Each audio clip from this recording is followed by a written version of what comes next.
Hello.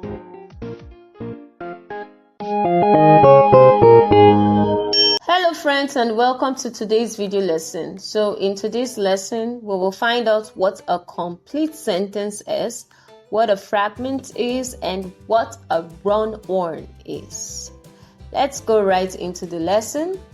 What is a complete sentence? A complete sentence is a group of words that is put together to mean something. It's a group of words. It's a group of words that is put together.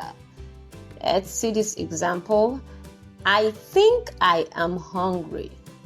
This is a sentence, but let's find out if it's a complete sentence, okay? So the boy is saying to himself, I think I am hungry. How many words are in this sentence? 5 words. Does it mean something? Yes, it does.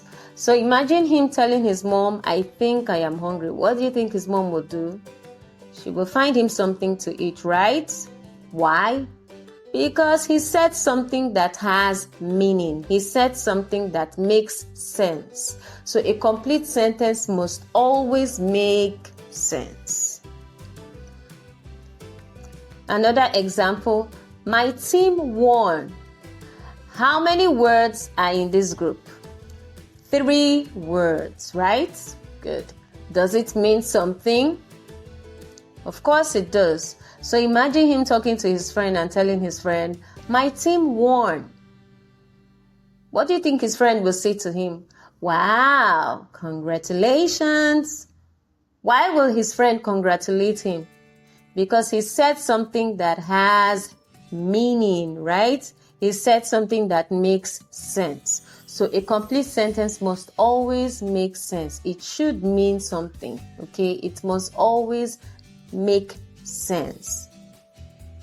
And one more example. When will the food be ready? How many words are in this group? 6. 6 words are in this group. So imagine him talking to a chef and asking the chef, when will the food be ready? Do you think he will get a response from the chef? Of course, the chef might tell him, the food will be ready soon, or the food is ready. Why will the chef respond to him?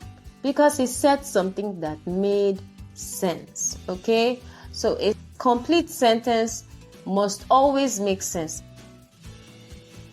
A complete sentence must have 2 things, a subject and a verb. So let me explain with this example. My friends walk home. What is the subject in this sentence? So you will ask, what's the subject? A subject is the person or the thing the sentence is talking about. So who is the sentence talking about?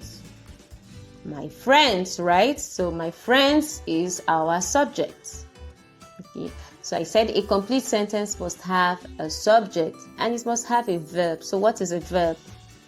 A verb is an action word, right? What's the action word in this sentence? Walk. Okay, so walk is our verb. For you to make a complete sentence, there must be a subject and there must be a verb. Now let's talk about fragment. What is a fragment? A fragment does not express a complete thought, meaning a fragment does not make sense.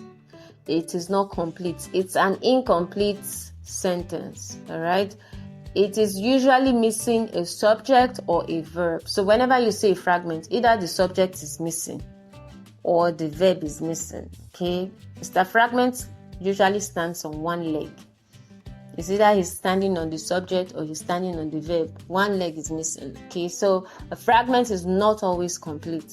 Let's go back to our example. My friends walk home. So let's see what a fragment will look like. Walk home. What is missing? The subject is missing. When someone just says walk home, you will ask who? Who walked home? All right, the sentence is not complete. A fragment could also sound like this. My friends, what is missing? The verb is missing. This is an example of a fragment. A fragment is not always complete. It's an incomplete sentence. Either the subject is missing or the verb is missing. If someone just tells you, my friends, you ask the person, your friends did what, right? Because the person is not done talking. Okay, so a fragment is an incomplete sentence. It's never complete. Now let's talk about run-on. A run-on is made up of two sentences that should stand alone. So whenever you see a run-on, he has two sentences jumbled up together. Okay, these sentences are supposed to be standing alone, but he jumbles them up. This is what a run-on will look like. My friends walk home, they enjoy it. My friends walk home, they enjoy it. There's something wrong with this sentence, and what could that be? We have two sentences that are jumbled up. So if we are to separate these two sentences that are jumbled up, what will the first sentence be? My friends walk home with a full stop, and the second sentence will be they enjoy it. Maybe they enjoy walking home. Okay. And now, since we have placed a full stop in the first sentence, the second sentence will start with a capital letter. Okay, so whenever you see a run-on, you correct the run-on by separating the two sentences. We have come to the end of today's lesson. I would love you to try out these activities and see you in my next video class. Bye-bye.